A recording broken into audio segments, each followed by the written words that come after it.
ఆ సొరంగం నా చిన్నతనంలో రాజుగారి తండ్రిగారు ఏర్పాటు చేశారు. ఆ సొరంగం తవ్వినవారిలో మా నాన్నగారు కూడా ఉన్నారు. ఎవరైనా శత్రువులు రాజుగారిని జయించినప్పుడు రాజకుటుంబం మొత్తం ఆ సొరంగంలో తలదాచుకోవటం కోసం ఆ సొరంగాన్ని ఏర్పాటు చేయటం జరిగింది. అది ఒక మాయా సొరంగం.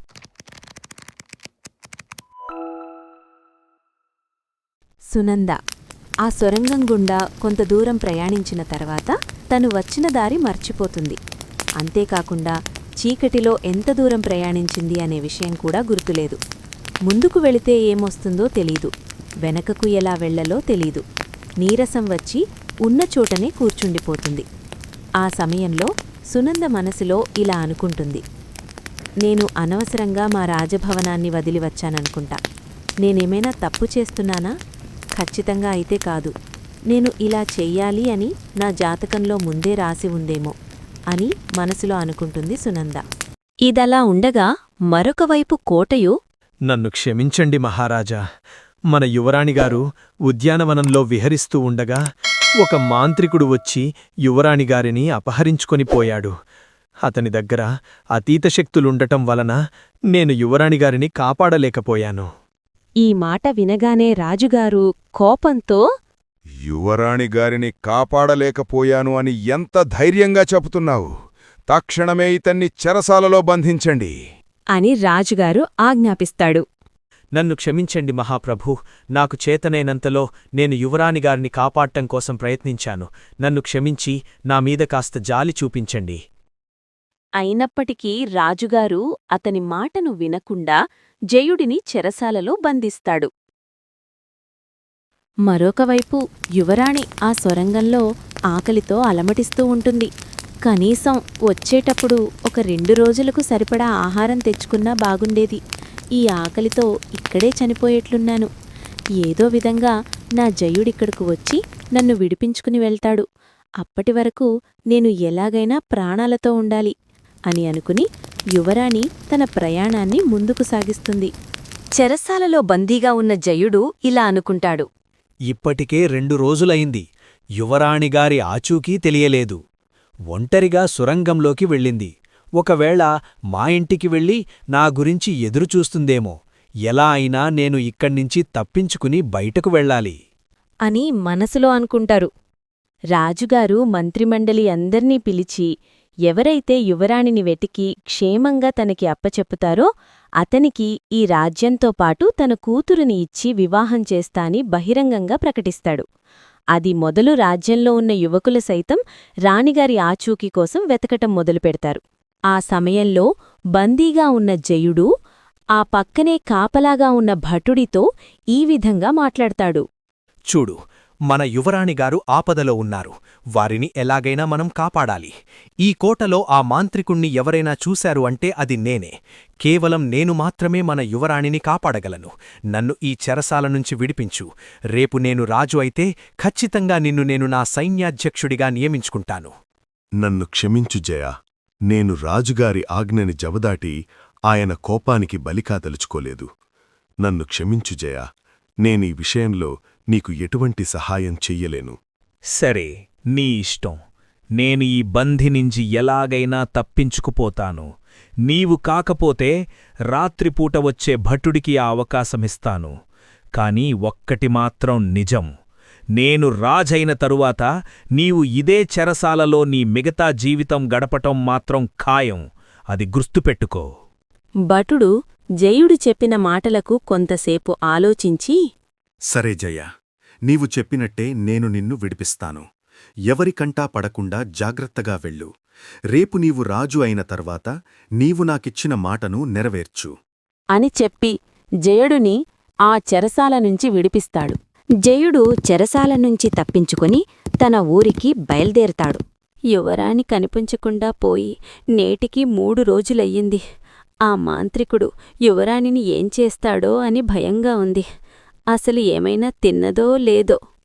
నీవు యువరాణి గురించి దిగులు చెందకు. యువరాణి కోసం నేను మన సైన్యం మొత్తాన్ని పంపించాను. నువ్వు అధైర్యపడకు అని రాజుగారు రాణిగారితో చెప్తాడు. ఇంతలో ఆస్థాన పండితుడు అక్కడికి వస్తాడు. చెప్పు అనంతా, యువరాణిగారి ఆచూకీ ఏమన్నా తెలిసిందా? క్షమించాలి మహారాజా, మన సైన్యం మొత్తం అదే పనిలో ఉన్నారు. ప్రస్తుతానికైతే యువరాణిగారి గురించి ఎటువంటి ఆచూకీ దొరకలేదు. రాజుగారు మనసులో ఇలా అనుకుంటాడు, ఇక వీలులేదు, నేను కూడా రంగంలోకి దిగాల్సిందే అని అనుకుని రాజుగారు కూడా యువరాణిగారి కోసం వెతుకులాట మొదలుపెడతాడు. ఆ మయాస్వరంగం ఎంత దూరం వెళ్ళినప్పటికీ అలాగే కొనసాగుతూ ఉంటుంది. అప్పటికే 3 రోజులపాటు ఏమీ తినకుండా తన ప్రయాణాన్ని కొనసాగిస్తున్న యువరాణిగారికి తన ఓపికనిపోయిందనే విషయం అర్థమైంది. అడుగు తీసి అడుగు వేయలేని పరిస్థితిలో యువరాణి ఉన్న చోటనే కుప్పకూలిపోతుంది. ఆ సమయంలో తన తండ్రిగారు గతంలో ఈ స్వరంగం గురించి చెప్పిన మాటలు గుర్తుకొస్తాయి. చూడు సునంద, ఈ సొరంగంలోకి పొరపాటున కూడా వెళ్లవద్దు. భవిష్యత్తులో ఎవరైనా శత్రువులు మనమీద దాడికి దిగిన రోజున నీవు కొన్ని దినాలు తలదాచుకోవటానికి మాత్రమే దీనిని వినియోగించాలి. లోపలికి వెళ్లేటప్పుడు కొన్ని రోజులకు సరిపడా ఆహారాన్ని తప్పకుండా తీసుకుని వెళ్ళాలి, లేదంటే ఆకలి మరణం తప్పదు. ఆ మాటలు తలుచుకుని సునంద కళ్లవెంట నీళ్లు పెట్టుకుంటుంది. యువరాణి తన ఇంటికి కూడా రాలేదు అని తెలిసిన జయుడు ఏం చెయ్యాలో తెలియక అడవుల గుండా యువరాణి కోసం వెతుకులాట ప్రారంభిస్తాడు. రాజుగారు కూడా యువరాణి జాడ కోసం వెతుకుతూ ఉంటారు. అయితే అలసట వచ్చిన కీర్తిసేనుడు ఒకచోట విశ్రాంతి తీసుకుంటుండగా కొంతమంది బండిపోటు దొంగలు రాజుగారిని బంధించి చెట్టుకు కట్టేస్తారు. ఎవరు మీరంతా? నేనెవరో తెలుసా? నేను బహిరంగపురానికి రాజుని. నన్ను విడిచిపెట్టండి. నేను నా కూతురి కోసం వెతుకుతున్నాను. నేను వెళ్ళాలి. నన్ను విడిచిపెట్టకపోతే మీ ఇద్దరికీ తక్షణమే ఉరిశిక్ష విధిస్తాను. చూడు, నీవు నీ రాజ్యంలో మహారాజువి, కాని అడవిలో కాదు. ఈ అడవికి రాజులైనా దొంగలైనా మేమే. మర్యాదగా నీ దగ్గర ఉన్న బంగారం మొత్తం మాకివ్వు, లేదంటే ఇప్పుడే నీకు మరణం తప్పదు అని రాజుగారి దగ్గరికి దొంగలు వెళ్తుండగా ఇంతలో అటుగా వెళ్తున్న జయుడు అక్కడకు వచ్చి ఆ దొంగలకు సరైన గుణపాఠం చెప్పి రాజుగారిని విడిపిస్తాడు. ఎవరు నీవు? నీ దారిని నువ్వు వెళ్ళక ఇంతటి సాహసం చేసి నన్నెందుకు కాపాడావు? రాజా, నా పేరు జయుడు. నేను మీ రాజ్యంలోని ఒక భటుణ్ణి. యువరాణిగారు అపహరించబడటానికి నేనే కారణమని నాకు మరణశిక్ష విధించారు మీరు. అవును కదా, నీవిక్కడెలా ఉన్నావు? నిన్ను చెరసాలలో బంధించాను కదా, బయటకెలా వచ్చావు? నన్ను క్షమించండి రాజా, నా వలన జరిగిన తప్పిదం. నేనే సరిదిద్దుకోవాలి అని యువరాణిగారి ఆచూకీ కోసం వెతుకుతున్నాను. పైగా ఆ మాంత్రికుణ్ణి చూసింది నేనే కాబట్టి నేను సులువుగా అతన్ని గుర్తుపట్టగలను. దయచేసి నాకొక అవకాశమివ్వండి. చాలాసేపు ఆలోచించిన తర్వాత రాజు జయుడితో ఇలా అంటారు.